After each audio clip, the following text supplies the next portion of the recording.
I first met Willis Grant on a cold spring morning, the kind that carries more silence than wind.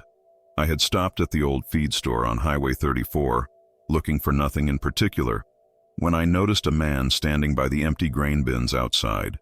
He kept staring at the soil beneath his boots, as if it held a truth he didn't want to face. I didn't know his name then, only that he looked tired in a way that had nothing to do with sleep. Something in his posture told me he had come back from somewhere far beyond Nebraska. When he stepped inside, he moved slowly, like each thought had weight. I recognized him.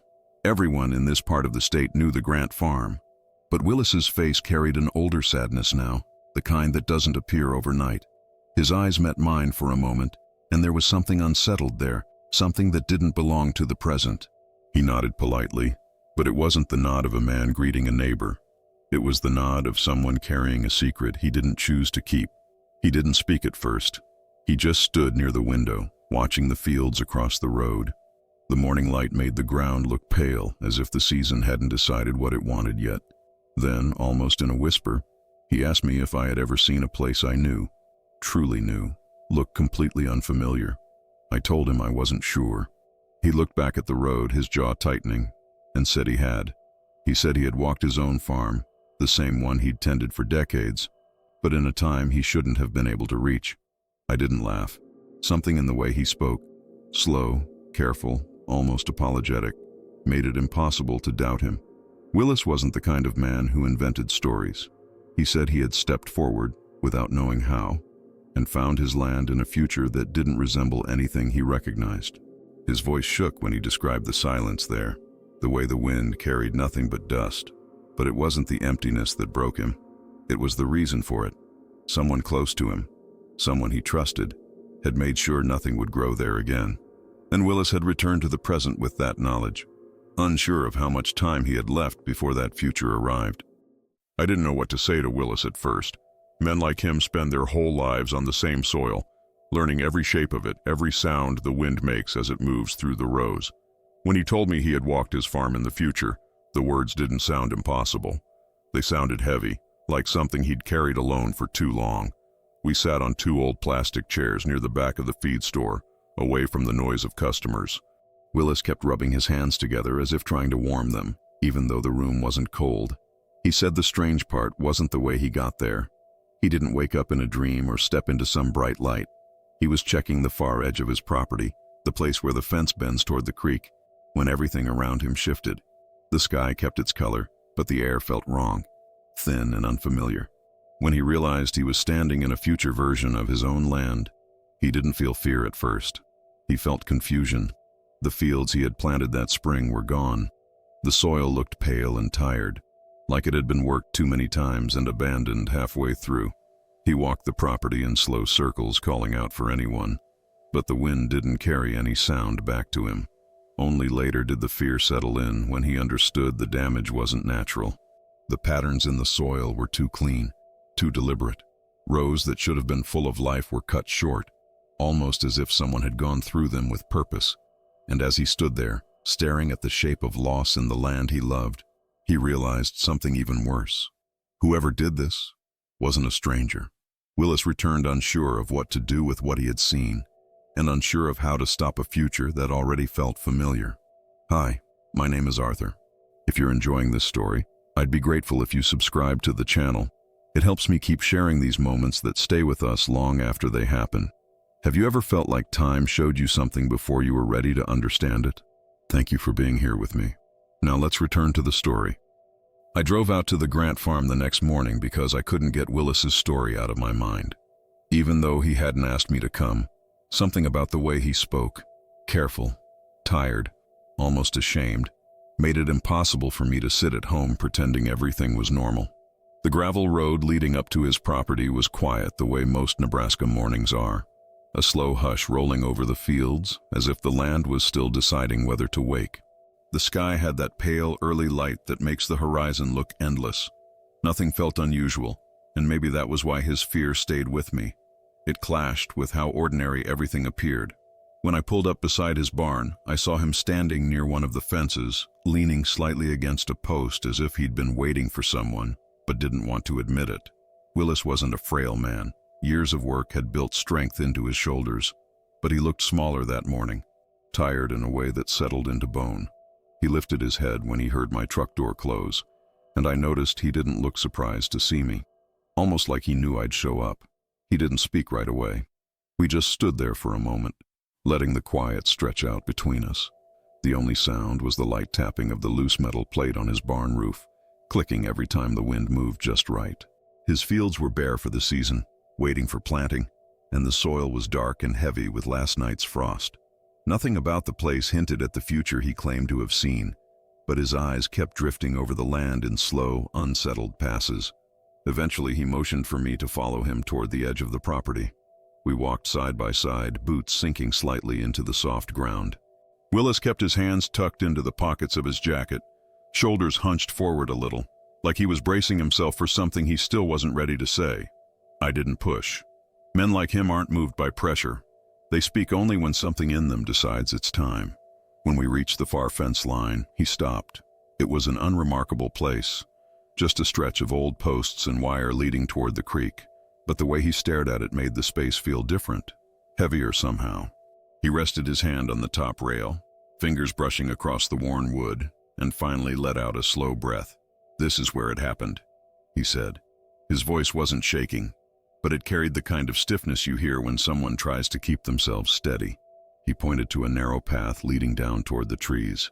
He said he'd been walking that same route a week earlier, checking the fence after a storm. The ground might have been muddy then, but the day had been clear. Nothing strange in the air, nothing unusual in the sky. He wasn't rushing, wasn't distracted, just doing what he'd done hundreds of times before. And then, without warning, the world around him changed. He didn't describe it as a flash or a noise or anything dramatic. It was quieter than that. Too quiet, he said. The light shifted first, the air felt thinner, and when he looked back toward his house, the roofline didn't look the same. The barn seemed older, smaller, the boards more gray than brown. Something in his body told him he wasn't where he had been a moment before. Or maybe he was, but not when. He tried calling out, but the sound didn't carry right. It felt swallowed, and when he stepped forward, he realized the soil beneath him wasn't the fresh, damp earth of early spring.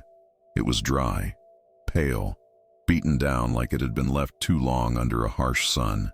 He paused while telling me all this, eyes fixed on the horizon, as if expecting that unwanted future to appear again at any moment. I could see the conflict in him, wanting to understand what he saw, but wanting even more for it to be wrong. "What I walked through," he said quietly, "wasn't just time. It was loss, and it was someone's doing." He didn't look at me when he said it. He kept his eyes on the fields, his fields, as if he could somehow catch the future arriving early if he stared hard enough. Willis stayed quiet for a long moment after telling me it was someone's doing. I didn't interrupt him, because I could see how hard he was working, just to keep his voice steady.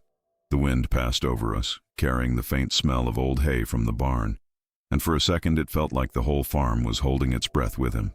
When he spoke again, it wasn't with anger. It wasn't even shock. It was something heavier, resignation mixed with confusion, the kind that sits in a man's chest long after the moment is gone. He told me he walked further into that strange, future version of his land, following the same path we were standing on. What he saw didn't make sense at first. The rows were the same shape he had planted, the same width, the same spacing, but the soil didn't look right. It had been worked over aggressively, as if someone had taken tools to it without care. The earth was cut too deep in places and too shallow in others. It looked like someone had tried to tear the land open instead of planting anything in it. He crouched down in that future field and pressed his hand into the dirt. It crumbled too easily, like it hadn't held moisture in months. And as he let the dry soil fall between his fingers, he realized something that chilled him more than the sight of the empty land itself. This wasn't the slow work of time or weather. This was fresh damage, intentional, the kind of harm that comes from someone who knows exactly where to strike. He didn't say who he suspected. Not yet. Instead, he walked me a few feet further and pointed to the ground. There were marks in the soil, faint but deliberate. Not footprints, more like the tracks of equipment, but they weren't lined up the way machinery leaves them when someone is planting or harvesting. These were scattered, uneven, as if the person using it didn't care what they ruined. Whoever did this he said, wasn't careless. They just didn't care about the land. His voice cracked slightly on the last word, and for the first time since I'd arrived, he looked directly at me. His eyes didn't look fearful. They looked wounded. A man can rebuild a barn, fix a fence, replace tools, but when someone harms the land he's tended his whole life, it cuts deeper. It becomes personal in a way that's hard to explain to anyone who hasn't lived that kind of life. He said he walked toward the barn next, hoping to find something familiar, something that would tell him he was wrong or his mind had tricked him. But the barn in the future wasn't the one he knew. The paint had almost completely peeled, the roof sagged, and the door hung crooked on one hinge. The boards looked old, too old. It wasn't the barn he'd built with his father years ago. It was the barn after time had finished with it, but he couldn't understand why only certain things had aged, why the soil looked fresh and recently damaged while the buildings looked like they had survived decades. He said the strangest moment came when he saw his tractor. It was still there, sitting beside the shed, but it didn't match the land around it. The paint was faded, the tires were cracked, and the seat was torn.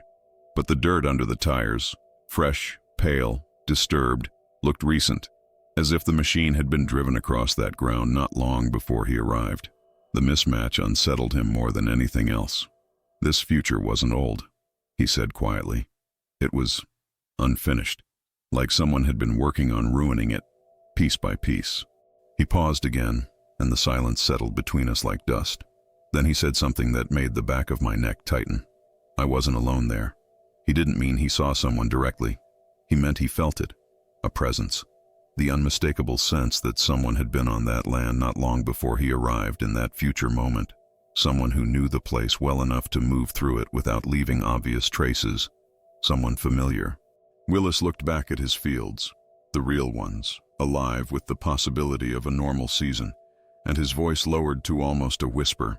I just don't know how soon that future is, or if I'm already living the start of it. Willis stepped away from the fence and began walking toward the center of his property, as if the movement might help him push away the memory of what he'd seen. I followed a few steps behind, giving him room. Men who work the land often think with their bodies first, walking, pacing, handling tools, before they use words. Sometimes silence is part of the explanation. We stopped near the old windmill, the one he'd repaired so many times that the bolts no longer needed labels. It stood tall against the pale sky, turning slow and steady, unaware of the storm inside the man who'd kept it running. Willis rested his hand on the metal frame, letting the hum of the blades settle him. When he finally spoke again, his voice sounded almost level. I wasn't meant to see any of it, he said, and I think that's why it happened so quietly. I asked him what he meant. He didn't answer immediately. Instead, he bent down and picked up a handful of dirt, letting it slide from his fingers the way he must have done 1,000 times across the seasons. The soil was rich today, dark, moist, ready to grow. But he stared at it as if he were seeing the pale, ruined earth from that other time, a time that waited for him like a shadow. When I was walking that day, he said, I didn't feel anything strange before it happened. No noise, no wind changing direction. One step I was here, and the next, I wasn't, and yet the land recognized me. That's what scared me most. He explained that the future version of the farm didn't feel foreign. It felt familiar in a way he couldn't quite explain. The hills were in the same place. The fence line followed the same curve. Even the cracks in the barn door matched the ones he had memorized from years of repairs. But everything had a weight to it, as if the place had lived through something heavy that time itself didn't want to forget. As he described it, I felt a strange tension settle over the air between us. Something unspoken, something almost protective. Willis rubbed his forehead with the back of his wrist and exhaled slowly, the breath leaving him like it had a long journey of its own. I kept thinking I'd wake up, he said, or snap out of it. But the longer I walked, the more I knew I wasn't dreaming. A dream doesn't let you feel the dryness in the wind. He paused and glanced toward the shed, the real one, solid, upright, untouched by neglect. I could see him comparing it to the sagging, weathered structure he'd described.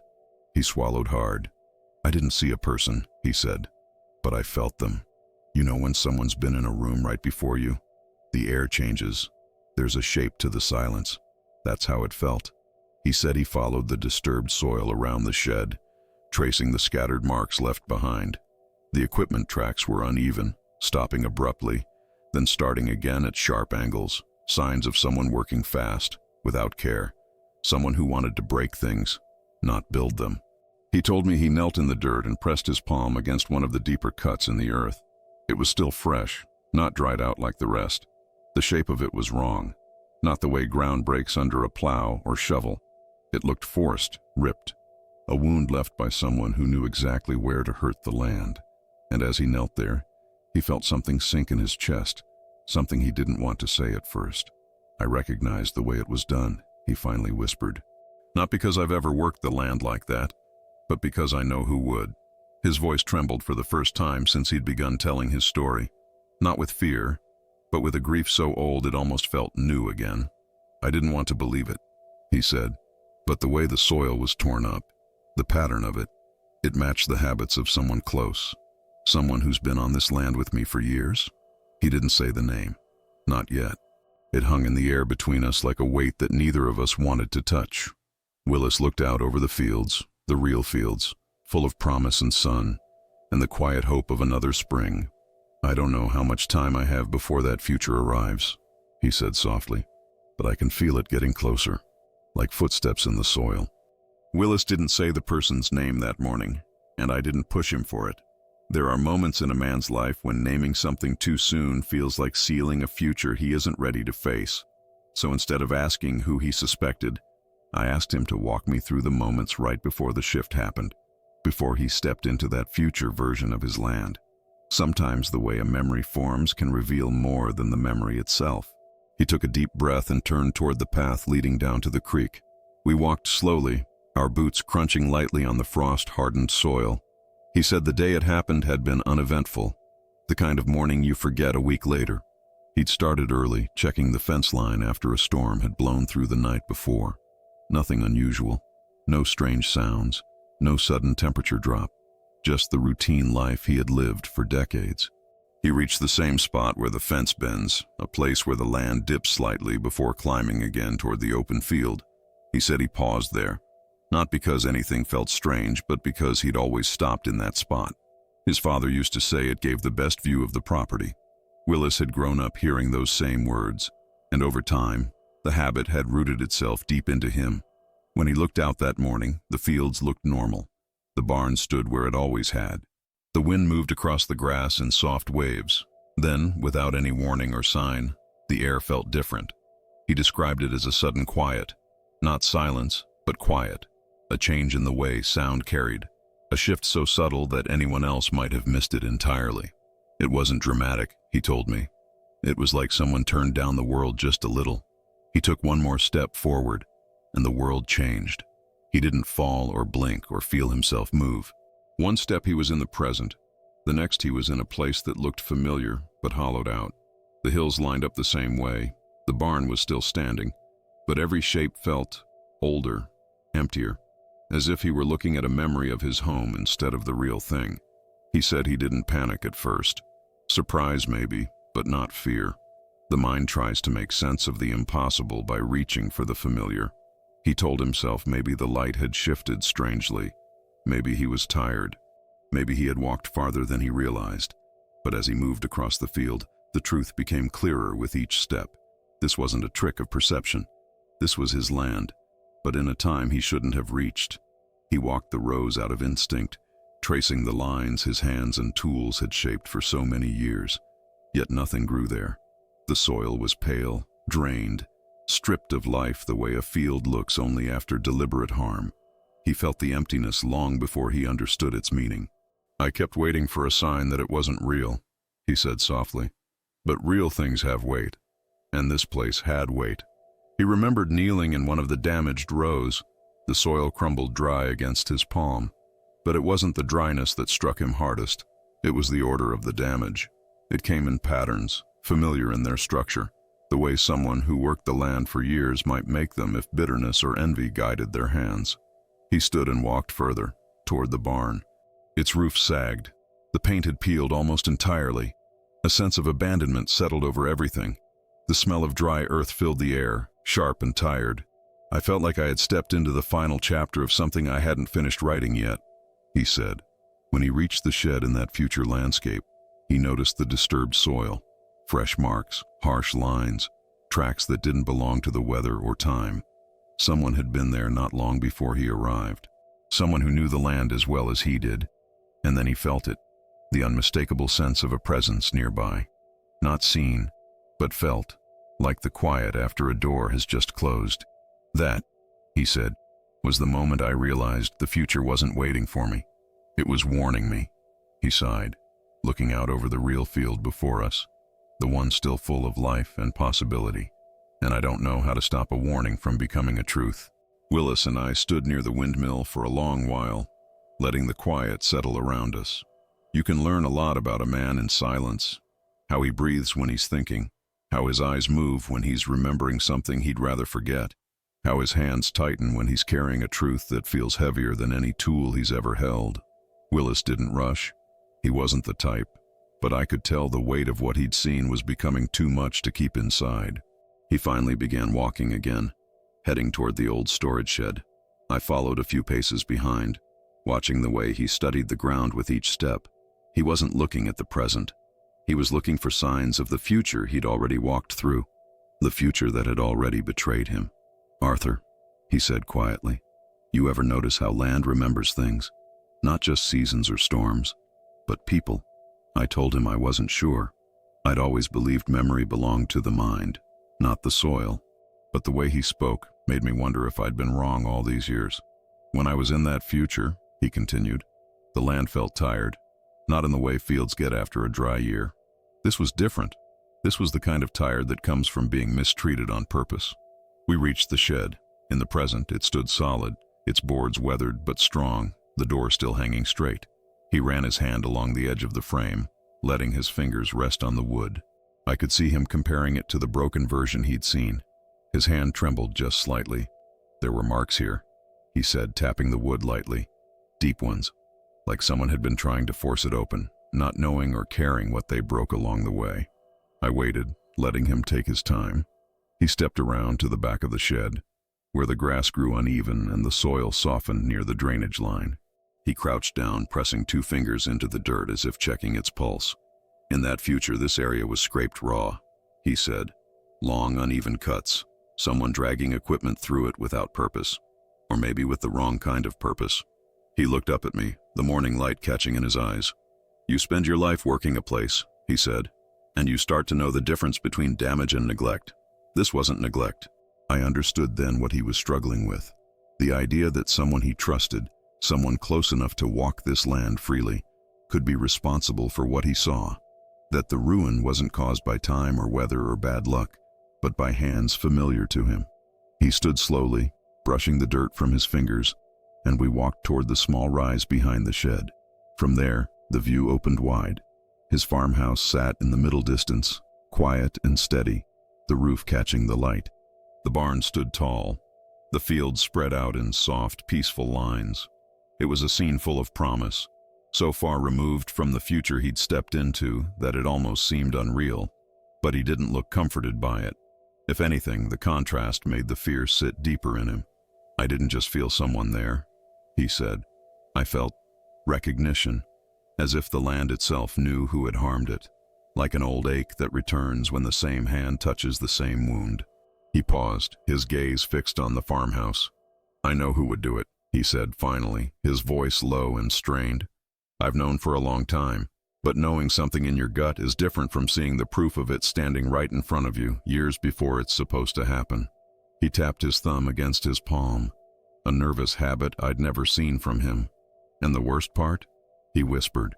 "The person who did that to my land, they haven't done it yet."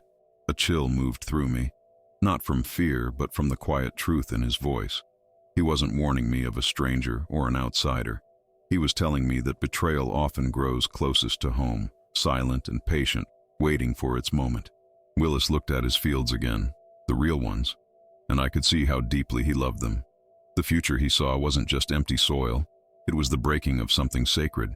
"I don't know how to stop the future," he said softly, "but I have to try before the first signs appear." Willis didn't walk back toward the house when he finished speaking. Instead, he sat down on the small wooden step beneath the rise behind the shed. I joined him, leaving a bit of space between us. He rested his elbows on his knees and looked out over the fields with the expression of a man trying to measure time in the shape of the land. The wind had picked up slightly, carrying the faint scent of soil that was slowly warming under the late morning sun. For a while, neither of us spoke. There wasn't anything useful I could offer him, no advice, no reassurance, no suggestion that would erase the future he'd stepped into. What he had seen wasn't something a friend could talk him out of. It wasn't a fear, it was a memory. And memories don't go away simply because you want them to. After a few minutes, Willis rubbed his palms together and said something so quietly I almost didn't catch it. "I don't want to look at him differently," he murmured. "Not until I have to." It took me a moment to realize he was talking about the person he suspected, the one whose habits matched the marks he found in the future soil. The way he said him confirmed it wasn't a stranger. It wasn't a distant worker or a passing hand. It was someone who shared his life in some way. Someone who knew his routines. "Does he know you saw it?" I asked. Willis shook his head. "How could he? I don't understand how I saw it." He leaned back slightly, hands clasped together, thumbs tapping slowly against each other. It reminded me of the way someone tries to keep their breath steady when they're carrying more weight than they're ready to face. "I've been trying to figure out how it happened," he said. "The shift, the time, the place, every detail of that morning. But it all feels too ordinary to make sense of. I wasn't tired. I wasn't hurt. I didn't black out. One moment I was here, and the next, everything around me had been touched by years I hadn't lived yet." I asked if he remembered feeling anything in his body. Cold, heat, pressure, anything unusual. He thought about it, eyes narrowing slightly. "No. The strange part is the absence. Like walking into an empty room where sound should be. I felt the world become thinner, but not in a way I can describe." He paused, then added, "It was quiet enough to hear myself breathing. Not just hear it, feel it echo. I tried to imagine it, but failed. Some experiences can't be shared through words. They live only inside the person who lived them." "What brought you back?" I asked. He lifted his shoulders, then let them fall. "I don't know. I took a step, and everything snapped back, like time had been stretched too far and finally let go. Suddenly the air felt right again. The ground felt solid, and the fields looked alive." He drew in a long breath. "But the world didn't feel the same. Not after you've seen what it becomes." We sat quietly again, letting the wind move across the grass in slow waves. A crow called out from a fence post in the distance, the sound sharp against the stillness. "That future isn't far," Willis said. It didn't feel like decades ahead. The buildings hadn't collapsed. The shed hadn't rotted through. The signs of decay were recent, not old. "I think," he hesitated, choosing his words carefully. "I think I walked only a few years forward. A few years, not decades, not a lifetime." The thought settled in me like a cold weight. "That means the choices that lead to it," he continued. "They're starting now, aren't they?" I didn't answer. He didn't need me to. Willis stood slowly, brushing dirt from his hands. He looked across the fields one more time, not with anger, but with a kind of weary determination, the look of a man preparing himself for something he wished he could avoid. "I have to talk to him," he said finally. "Not about what I saw. Not yet. But I need to understand where he stands, what he's thinking, what he wants." He didn't say the name, but the silence around it carried a shape so clear it didn't need to be spoken. Willis turned back toward the farmhouse, his steps slow but steady. And as I followed behind him, I realized that whatever conversation he was walking toward wasn't about confronting the future he saw. It was about trying to stop the first crack in the present from becoming the ruin he'd already walked through. I followed Willis toward the farmhouse, though he didn't invite me and didn't need to. The worry in his footsteps was enough to tell me he wasn't ready to be alone with the thoughts pushing at him from every side. When we reached the porch, he paused with his hand on the railing, staring at the wood like he was remembering something carved into it. I realized then how strange it must feel to touch something in the present that you've already seen broken in the future. Every familiar object becomes a reminder of what's coming. He finally pushed the door open, and we stepped into the quiet warmth of the entryway. The house smelled like strong coffee, old wood, and the faint sweetness of dried corn hanging from the hooks near the window. Willis walked slowly, his eyes moving from one corner of the room to the next. The kitchen table, the coat rack, the faded calendar on the wall, all things he knew better than the lines on his own hands. But now each one carried a different weight, because he'd already seen what time was preparing to take from him. Someone else was in the house. I could feel it before I heard anything, just a soft shift in the air, a sense of presence that comes from long familiarity. Footsteps sounded faintly from down the hall, and a moment later, a man in his 20s stepped into the doorway. He froze when he noticed us standing there. I recognized him immediately. Evan Grant, Willis's nephew. A quiet young man who had been helping on the farm for the past 2 years. He had the kind of posture that suggested he was always bracing himself for the next instruction, the next task, the next reminder that he was still learning. Evan nodded at me politely, then turned toward Willis. "Didn't hear you come in," he said. "Thought you were checking the south fence." Willis studied him with a careful expression, nothing sharp or accusing. But there was something behind his eyes, something trying to line up the present with the future he'd seen. Evan's work boots were muddy. His shirt was worn at the sleeves. His hair was a little messy from being out in the wind early. Nothing unusual about him. Nothing threatening. Nothing that looked like the kind of man who would one day ruin acres of land out of bitterness or envy. But I could sense a distance between them. A history that wasn't unfriendly, but wasn't entirely peaceful either. "I was out walking," Willis said. "Had some things on my mind." Evan nodded as if that explained everything. "You want me to finish checking the fence line?" Willis shook his head. "No, I'll handle it later." There was a silence after that, the kind that stretches when two people are thinking different things but standing in the same room. Evan seemed unsure whether to leave or stay. He shifted his weight from one foot to the other, glancing between us. Willis rested a hand lightly on the back of a chair, grounding himself. "I need to ask you something," Willis said. I could almost feel Evan tense, not visibly, but in the slight lift of his shoulders. He looked at his uncle carefully, waiting. "Have you noticed anything strange on the north side of the property?" Willis asked. "Soil disturbed, tracks that don't match the equipment." Evan blinked, surprised. "Strange? No, not really. I didn't see anything like that yesterday." Willis didn't accuse him. He didn't even look suspicious. He just nodded slowly like he was taking notes inside his mind, adding up details that didn't yet fit into a clear picture. Evan hesitated, then said, "Did something happen?" Willis opened his mouth as if to answer, then closed it again. He couldn't tell him, not without naming the future he wasn't ready to reveal. Not without telling him he'd seen the land years ahead, dried out and wounded by hands that might have been Evan's. Instead, Willis said, "Just keep an eye out. If you see anything unusual, tell me." Evan nodded again, though he looked confused. For a moment he studied his uncle's face, maybe sensing the weight behind the question. Then he stepped back into the hallway, leaving the room quiet again. When he was gone, Willis let out a long breath, one that carried far more than air. "That boy," he murmured. "He doesn't know the land the way I do, but he knows enough to hurt it if he ever lets something get to him." He wasn't accusing him, he was fearing him. And there's a difference. After Evan disappeared down the hall, Willis stayed standing near the kitchen table, holding the back of a chair like it was the only solid thing in the room. I could tell he wasn't steady, not in body, but in thought.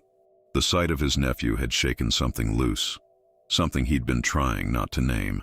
He stared at the doorway Evan had walked through, his eyes troubled, as if he were seeing not the young man he'd known for years, but the shadow of who Evan might become. He didn't speak for a while, so I waited with him. The house creaked softly, settling into the quiet. Sunlight eased in through the kitchen window, lying across the table in long, warm lines. Nothing about the moment felt threatening. It felt almost peaceful, yet I could sense how the peace unsettled Willis even more. The contrast between this calm present and the bleak future he'd walked through was too sharp to ignore. Finally, he sank down into one of the chairs, the old wood groaning under his weight. He stared at his hands for a long moment before saying, "He's a good kid, Arthur. He really is. But good people can change." I sat across from him, letting him talk when he was ready. "He came to live with me after my sister passed," Willis continued. "He didn't have anywhere else to go. I try to be patient with him, but farming, it's not easy to learn, and it's not forgiving. Mistakes cost time, sometimes money, sometimes more." His voice dropped a little.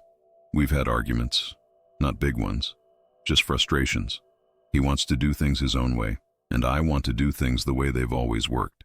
He says I don't trust him enough. Maybe he's right. He rubbed the heel of his hand against his forehead, tired and uncertain. "I don't want to believe he'd ever harm this land," he said. "But when I saw the way the soil was torn up in that future, it reminded me of the way he handles equipment when he's angry. Too fast, too rough, like he's fighting it instead of working with it." He looked at me then, searching my face for an answer I didn't have. "It doesn't mean he'll do it," I said softly. "The future isn't set." He gave a small shake of his head. "Maybe. But the marks I saw, they weren't random. They came from someone who knew where the roots ran deep, where the soil was soft enough to damage easily. Someone who had been on this land long enough to know its weaknesses." He paused again, thinking. And when I felt that presence there, it wasn't unfamiliar. It felt like a memory, like something I'd felt years ago, before he even came to live with me. He glanced toward the hallway. "He's had a rough life, lost more than someone his age should. I think there's a part of him that feels this farm owes him something. And a part of me," he stopped, swallowed hard, "a part of me wonders if I've failed him." I could hear the ache in his voice, the ache of a man caught between love and fear, loyalty and doubt. He rose slowly from the chair and walked to the window. Outside, the field stretched wide and quiet, waiting for spring. Evan's truck sat near the barn, dust on the fenders, the morning light reflecting in soft, muted colors. Everything looked peaceful. But Willis saw something beyond the present, something shaped by time he shouldn't have walked through. "What if I'm already seeing the first signs?" he whispered. I stepped closer. "What signs?" He kept watching the fields. Little things, tools left out, rows cut the wrong way, irrigation lines moved, even when I told him not to change them. "Maybe they're just mistakes. Or maybe they're pieces of something bigger, something that leads to that future." He rested a hand on the windowsill, gripping it lightly. "I'm trying not to suspect him," he said. "But when you've seen what I've seen, suspicion grows the same way weeds do, quietly, and where you least want it." Outside, the wind shifted, bending the dry grass along the edge of the yard. The moment felt heavy, like the land itself was listening. Willis turned back to me, his face tight with quiet worry. "I need to understand what he's thinking," he said, "before the land starts answering for him." Willis stayed by the window for so long that I wondered if he'd forgotten I was still there. His gaze drifted across the fields, the yard, the barn, the shed, every piece of the land he had tended his whole life, but I knew he wasn't seeing the present. He was searching for signs of the future he had already walked through, the one that waited for him just beyond the reach of time. "You ever feel a season coming early?" he asked softly. "Not because of weather reports, not because of the sky, but because something in the land feels different?" I nodded. People who grow up around fields learn to sense changes before they happen. It isn't mystical, it's memory, soil remembering footsteps, wind remembering patterns. But the kind of change Willis was talking about wasn't natural. It came from a place deeper than weather or season. "I felt that same shift today," he said, in the way Evan looked at me, not anger, not resentment, something quieter, something I can't name yet. He moved away from the window and sat back down at the table, motioning for me to join him. The chair creaked under his weight. His hands rested on the wood, palms open, fingers barely touching the surface. "Do you know what scares me most, Arthur?" he asked. I shook my head. "It's not the ruined land, not the tracks, not even knowing someone close did it." He paused. "It's how familiar it all felt, like the future wasn't a distant place, like it was waiting just past the edge of the next decision I make." The idea settled heavily between us. "Maybe I'm wrong," he continued. "Maybe the future I saw is just one possibility, but I can't pretend it was a dream. I've dreamed before. This wasn't that. Dreams fade, but this—" He tapped his chest lightly. "This stayed." The sound of footsteps in the hallway made us both look up. Evan reappeared, now carrying a small toolbox. He avoided looking directly at Willis. "I'm going to check the south trough," Evan said. "The valve's sticking again." Willis nodded. "Go on, take your time." Evan stepped outside, but when the door closed behind him, Willis didn't move. He watched through the window as his nephew crossed the yard, walking with that same unsure stride, part determination, part hesitation. A young man trying to fit into a life that didn't quite match his shape. "He's not a bad kid," Willis said quietly. "He just hasn't figured out who he wants to be yet, and that's the part that scares me." He leaned back slightly, eyes following Evan until he disappeared around the barn. "There are moments," he said, "when I look at him and see the boy he was. But there are other moments, small ones, when I see the man he could become. And sometimes, that man looks too much like the future I walked through." He closed his eyes briefly, the weight of his thoughts pulling at him. "I don't want to blame him for something he hasn't done," he said. "But how do you ignore what you've already seen? How do you pretend it means nothing?" I didn't have an answer. Time doesn't follow the same rules once you've stepped outside it. A person who sees a future version of their own life doesn't return unchanged. They carry the future like a quiet echo, present in every step, every breath, every decision. "Maybe the real danger," Willis said, opening his eyes, "isn't Evan. Maybe it's what happens if I start treating him like the man he might become instead of the one he is now." He sighed, a long, tired exhale that softened the tension in his shoulders. "I don't know how to protect this land without hurting him," he said. "And I don't know how to protect him without risking the land." Outside, the wind shifted, brushing across the window with a soft, dry sound. It reminded me of the way Willis described the air in that future. Thin, tired, stripped of life. A warning carried by the smallest change. Willis looked at me again, and I could see the question he hadn't asked out loud. "What do you do?" he whispered, "when the future puts your heart on two sides of the same field?" I didn't know, and neither did he. The next morning I drove back out to Willis's farm before the sun had fully risen. I didn't plan it that way. I just couldn't shake the feeling that the day ahead held something heavy, something that needed another witness, even if Willis didn't ask for one. The sky was still soft and gray when I reached his driveway, the kind of pale morning light that makes the world feel quiet and brittle. I found Willis already awake, standing near the barn with a mug of coffee held loosely in his hands. He didn't look surprised to see me. If anything, he looked relieved, like he'd spent the last hour trying to gather enough courage to face the thoughts that had chased him through the night. "Didn't sleep much," he said when I stepped out of the truck. I told him I hadn't either. He gave a small nod, almost grateful to know he wasn't the only one stuck between what was real and what was coming. We stood in silence for a while. The ground was damp from the cold, and a faint mist clung to the edges of the field. The farm looked peaceful, untouched, but I could feel the tension beneath the quiet, like the land itself was holding something it didn't want to say. "I kept thinking about yesterday," Willis said finally, "about the marks, the ruined soil, the way the barn looked in the future." He paused, lowering his voice. "And about Evan. Did something happen last night?" I asked. He shook his head. "No, but sometimes nothing happening is what scares you most. When a young man holds too much under the surface, the silence can be its own warning." He sipped his coffee, then stared across the open field. "I watched him for a bit after you left," he said.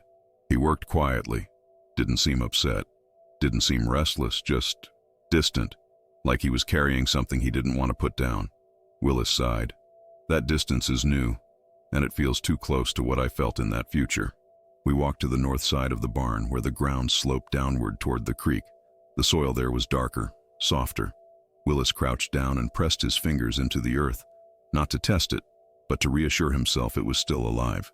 "He doesn't know what I saw," Willis said, "but he knows something is wrong. I can see it in the way he watches me, like he's waiting for a question he's afraid I'll ask." I could hear the fear in his voice. Not fear of Evan, but fear of what misunderstanding could grow between them. The future he'd walked through wasn't born out of chaos. It was born out of fracture, quiet, gradual fracture. While Willis studied the ground, I looked toward the house. The curtains on the second-floor window moved slightly, like someone had been watching us. A moment later, Evan stepped out onto the porch. His posture was stiff, cautious. He hesitated before coming down the steps, as if unsure whether he was interrupting something important. "Morning," he said, his voice steady but lacking warmth. Willis straightened, brushing dirt from his hands. "Morning, son." The word son hung in the air between them. Not a title of affection, but of responsibility. One Willis had carried for years. Evan approached slowly. "I'm going to check the irrigation lines again. Thought it might save us time later." Willis nodded. "Good idea. I'll join you in a bit." But Evan didn't move right away. He just looked at his uncle, searching his face with quiet uncertainty. When he finally spoke, his voice was low. "Did I do something wrong?" Willis froze, not with fear, but with sadness, the kind that comes when a truth is too sharp to hold in your hands. "No," Willis said softly. "Not yet." Evan blinked, confused, but didn't ask for more. He turned and walked toward the far side of the property, his shoulders tight, his steps uneven. When he was out of earshot, Willis sighed, the weight of a future he couldn't explain pressing down on him. He heard it, Willis whispered. Not the words, but the doubt. He looked at me then, eyes tired. And once doubt takes root, it grows faster than anything else. Willis and I watched Evan walk across the field until he disappeared behind the far shed. The silence that followed felt heavier than before, like the moment carried something neither of them had meant to create. Doubt has a way of settling in the space between people. Quiet, invisible, but unmistakably present. And once you feel it, you can't unfeel it. "He doesn't deserve to carry my worry," Willis said softly, "but I don't know how to hide it from him anymore." We walked back toward the barn, neither of us speaking for a while. The morning light grew brighter, warming the frost on the fence posts. A thin layer of mist still clung to the lower edges of the field, moving slowly with the breeze. It reminded me of the quiet emptiness Willis had described in the future, how the air there felt thinner, stretched, stripped of its familiar weight. As we rounded the side of the barn, Willis stopped and pointed at a series of faint tracks in the dirt. They weren't deep, but they were fresh, marks left by someone dragging a piece of small equipment or a tool. The paths were uneven, almost rushed, not careless, but unfocused. I saw the tension in Willis's jaw as he crouched to study them. "These aren't from me," he said.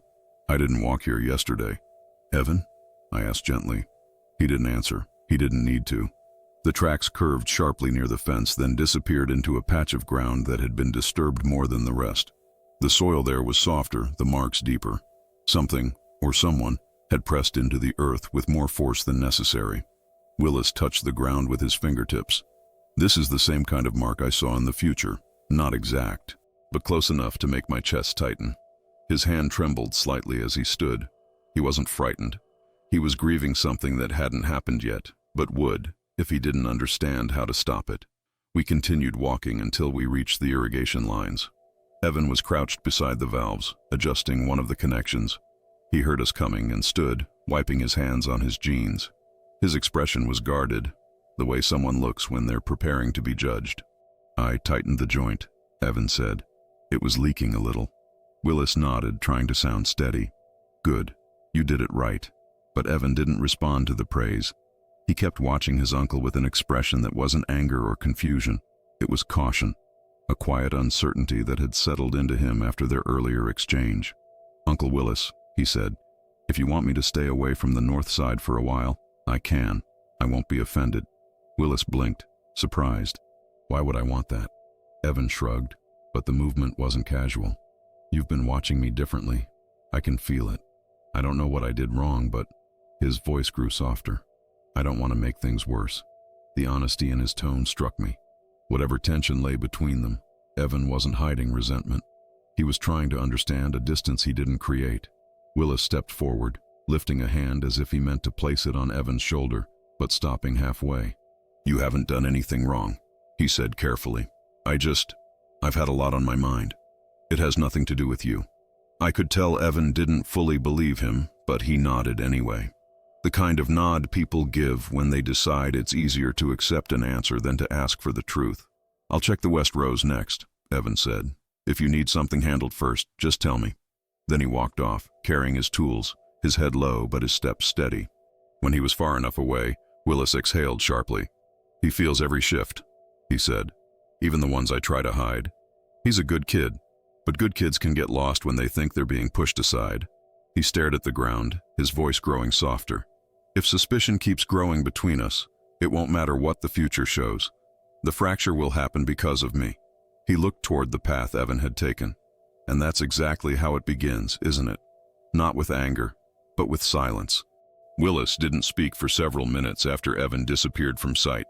He stood there with one hand on the irrigation pipe, eyes lowered, his breathing uneven in a way that told me the silence had become too heavy for him to hold alone. I didn't try to lift his spirits. Sometimes the worst thing you can do is force light into a moment that needs shade. Instead, I waited.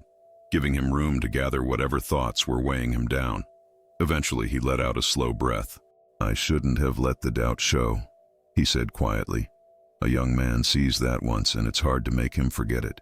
We walked back toward the barn, the ground soft beneath our boots. The sun had risen enough to warm the frost from the soil, and in the shifting light, everything looked more alive than it had earlier. Birds moved between the fence posts. A breeze caught the dry grass near the shed, making it ripple like a thin wave.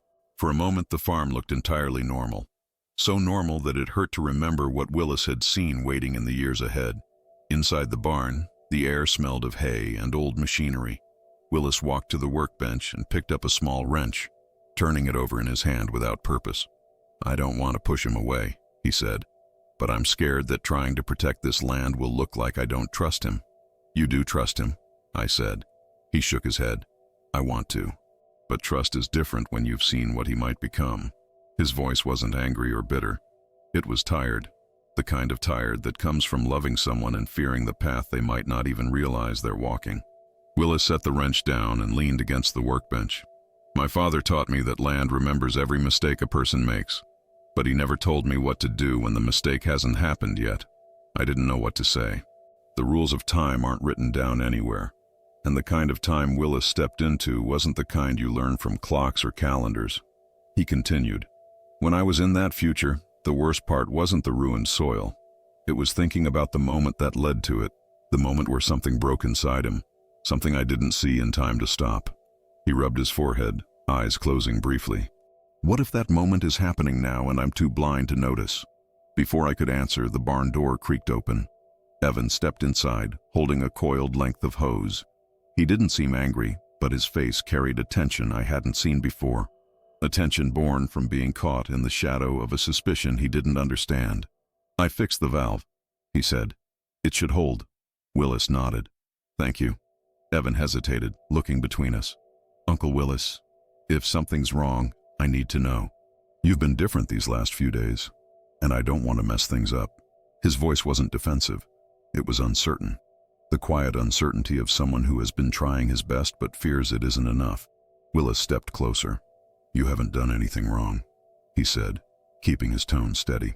"You're doing good work. I've just had a lot on my mind." Evan didn't look convinced. "If I did something to upset you, I want to fix it." "You didn't," Willis said gently. "I promise." The promise hung between them, fragile and trembling at the edges. Evan nodded slowly, though he still carried that quiet stiffness in his shoulders. "I'm going to grab lunch," Evan said. "You want anything?" "Nothing for now," Willis replied. Evan left the barn, but he walked away slower than usual, as if the ground beneath him didn't feel solid. When the door closed behind him, Willis sank onto an overturned bucket and put his hands over his face. He heard it again. He whispered, "He feels every shift, even the ones I'm trying to hide." I sat beside him. "You haven't lost him," I said. Willis lowered his hands. "Not yet, but the future I saw starts with a distance just like this. A small silence, a small misunderstanding, and then one day he stopped seeing this land as something worth protecting." He looked toward the open barn door, toward the bright fields outside. "I have to find a way to reach him," he said quietly, "before the future reaches us both." That afternoon, I stayed at the farm longer than I planned. Something in the air felt unsettled, like the day was holding its breath. Willis and I walked the property again, tracing the lines between rows, checking small things he'd already checked twice. Nothing seemed out of place in the present, but the memory of the future lingered over every step, like a faint shadow following behind him. When we reached the creek, Willis stopped. The water was low, moving slowly around the rocks. This was the same spot where the shift happened, where one step had carried him into a time he never meant to see. He studied the ground, running his eyes over the grass, the soil, the uneven patches of earth. Maybe he was hoping to find some clue he had missed. Maybe he was hoping for nothing at all. "This place looks different now," he said quietly. "Not because anything changed, but because I changed." I understood. When someone has walked through the future, even for a moment, the present never sits the same way again. He crouched down and brushed aside a few blades of grass, exposing the darker soil underneath. "When I first came back," he said, "I tried to tell myself it wasn't real. I told myself I imagined it, but the more I think about it, the more I know it wasn't my mind playing tricks. He picked up a small rock and rolled it between his fingers. Dreams blur. They fade. But this, he shook his head. This stayed. Every detail, every sound, every part of the land that felt wrong. I stayed silent, letting him speak. I saw the damage, he continued, but I also saw the beginning of it, the neglected edges, the small mistakes that grew into bigger ones, the resentment hidden beneath the surface. Those are the things that don't come from weather or season. They come from people. He tossed the rock gently into the creek. It landed with a soft splash that felt too small compared to the weight of what he carried. We walked back toward the house, the sunlight growing weaker as clouds drifted in from the west. When we reached the yard, Evan was standing near the shed, tightening a loose bolt on the door hinge. He looked up when he heard us, and his expression shifted, subtle but noticeable. A blend of curiosity, worry, and something else I couldn't place. "Everything okay?" Evan asked. Willis hesitated for half a second. Not long enough for someone unfamiliar to notice, but long enough for Evan to sense it. "Yeah," Willis said slowly. "Just checking the creek." Evan nodded. "I fixed the hinge. It was pulling too hard on the frame." Willis stepped closer, examining the work. "You used the right size bolt this time." Evan looked down, half embarrassed. "I know. I paid attention this round." "You did good," Willis said. And something in those words, simple as they were, made Evan's posture loosen just a little. He shifted his weight, the tightness in his shoulders easing enough to show he'd been carrying more tension than he let on. "Uncle Willis," he said, "I've been thinking, if you want me to handle less of the field work for a while, I get it. I know I've made mistakes." Willis's expression softened, slowly, but unmistakably. "No," he said gently. "You're learning. Mistakes happen. That's part of it." Evan studied him, cautious. "Then why do you keep looking at me like something's wrong?" The question hit harder than either of us expected. Willis froze, not in fear but in guilt. "I'm not looking at you like that," Willis said. "Yeah," Evan said quietly. "You are." The air between them tightened. Evan didn't sound defensive. He sounded hurt in a way that was difficult to ignore. Willis stepped forward. "Son, I've had a lot on my mind. Things I don't know how to talk about yet. But none of it is your fault." Evan swallowed, looking down at the dirt beneath his boots. "It feels like it is." Willis shook his head. "It isn't." Silence settled again, thin, delicate, but not hopeless. Finally, Evan looked up. "Then tell me what's going on." Willis opened his mouth, but no words came out. Because how does a man explain that he's seen a version of the future where the person he loves most is the one who breaks the land he loves more than anything else? He couldn't tell him. Not yet. Willis didn't answer right away. The question hung between them like a low cloud, not heavy enough to break, but thick enough to dim the light around us. Evan didn't push him. He just waited, hands in his pockets, head tilted slightly like he was bracing for something he wasn't sure he wanted to hear. The quiet stretched until it filled the yard, settling into the soil the way frost settles into grass at dawn. Finally, Willis cleared his throat. "Some things are hard to explain," he said, choosing his words carefully. "And some things, I'm still trying to understand myself." Evan nodded, but his eyes didn't look convinced. Hurt has a way of hiding behind small movements, shifting weight, lowering the gaze, quieting the breath. I saw all of it in the young man standing there. "I don't expect you to tell me everything," Evan said, "but I don't want you to feel like you need to watch me." Willis flinched, just slightly, but enough to make the truth against his ribs tighten. "I'm not watching you," he said softly. Evan raised his eyes. "Then what are you watching?"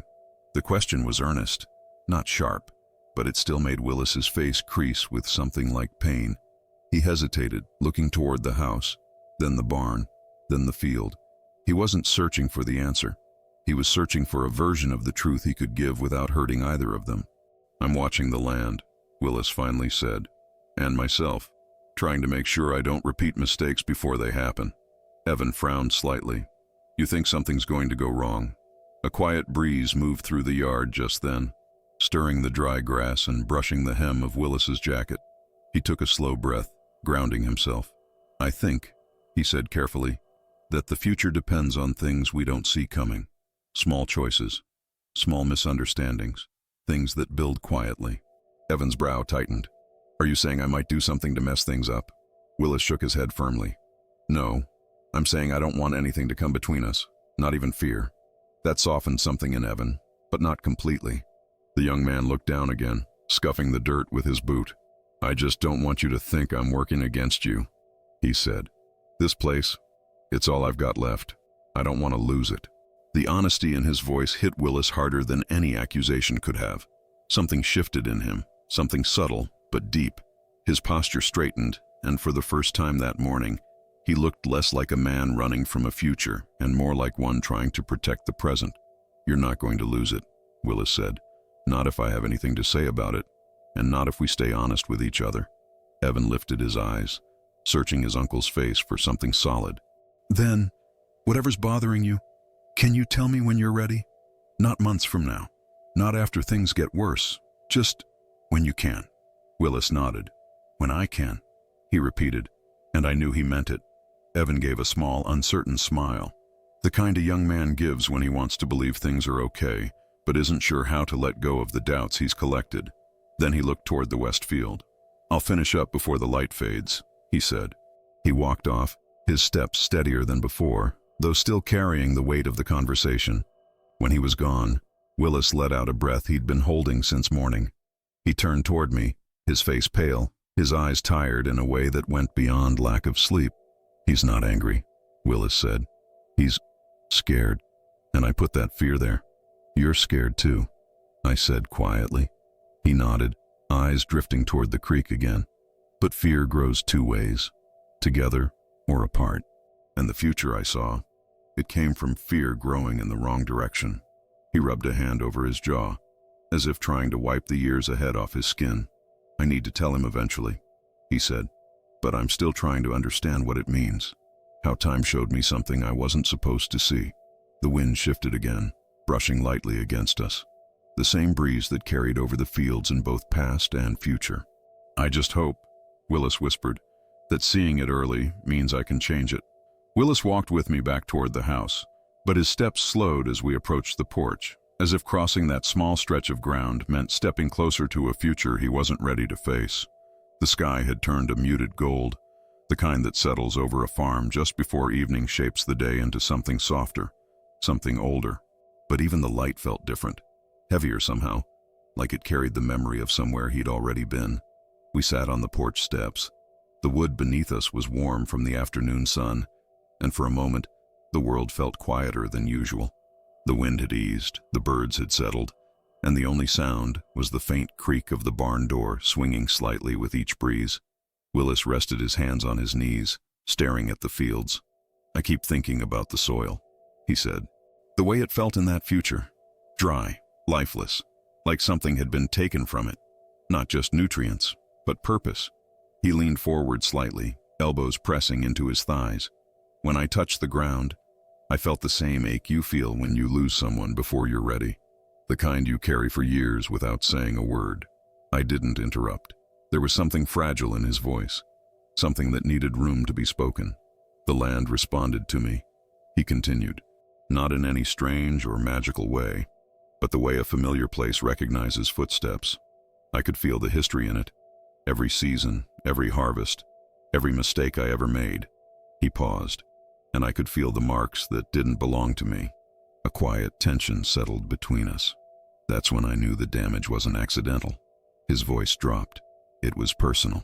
The meaning of his words lingered in the air, heavy enough to change the way the evening light touched the fields. Personal, a word that cut deeper than any tool. Willis rubbed his hands together, a nervous habit that had grown more frequent since he first told me his story. Evan has always felt like he's living in someone else's shadow, he said. Mine, my father's, this land's. He tries hard, but I can see the frustration when something doesn't go his way. And every time I correct him, I see the hurt, even when he tries to hide it. He swallowed, his gaze distant. What if that hurt grows into something else? Something that blinds him to what this place means? I could hear the fear in his voice, not fear of Evan, but fear for him. Fear for the path a young man might take if loneliness or resentment ever outweighed patience. But the future wasn't just about him, Willis added, surprising me. It was about me too. about what I failed to do, what I didn't see. He rubbed the back of his neck, weary. I can't shake the feeling that the moment things start to break isn't years ahead. It's right now, in these small silences, these half-finished conversations. I let his words settle. He wasn't wrong.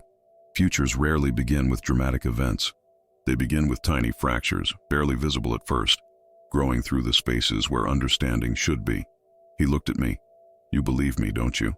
The question wasn't desperate. It was steady, heavy with the kind of honesty a man reaches only when he's already lost too much sleep. I do, I said, and I believe the future isn't fixed.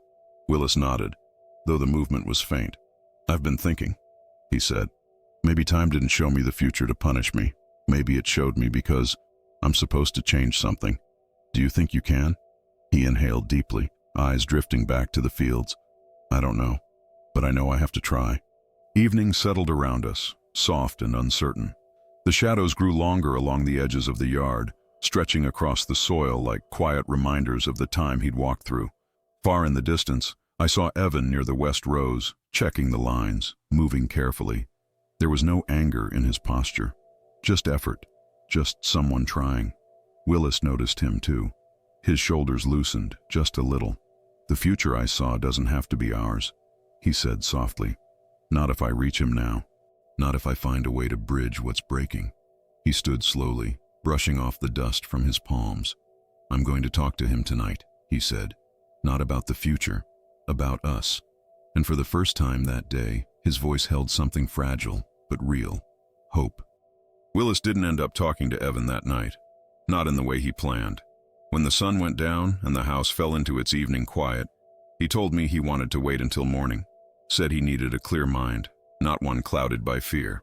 So I stayed until dark, sitting with him on the porch, both of us watching the lights shimmer faintly in the windows as the farm settled in around us. There was something almost comforting in the silence, like the land itself was telling him he wasn't too late. Before I left, he walked me to my truck. He stood there with his hands in his pockets, the porch light behind him casting a soft glow over the yard.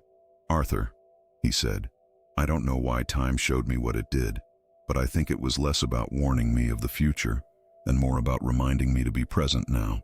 He glanced toward the far rows where Evan had been working earlier. If I wait too long to fix what's already starting, then the future I saw won't be a possibility. It'll be an echo I failed to stop. I nodded, though part of me wondered if the future works the same way the land does, if effort, care, and patience can heal even the deepest cracks, or if some cracks are meant to guide us before they grow wider. When I drove away, I looked in the rearview mirror and saw Willis still standing in the yard, watching the fields like a man searching for signs in the dark. I couldn't see his face, but something in the way he held himself told me he wasn't afraid anymore. He was preparing, and though neither of us knew whether the future he walked through could be changed, I left with one quiet certainty. Some futures aren't meant to be avoided. They're meant to be understood, so we can choose differently before they arrive.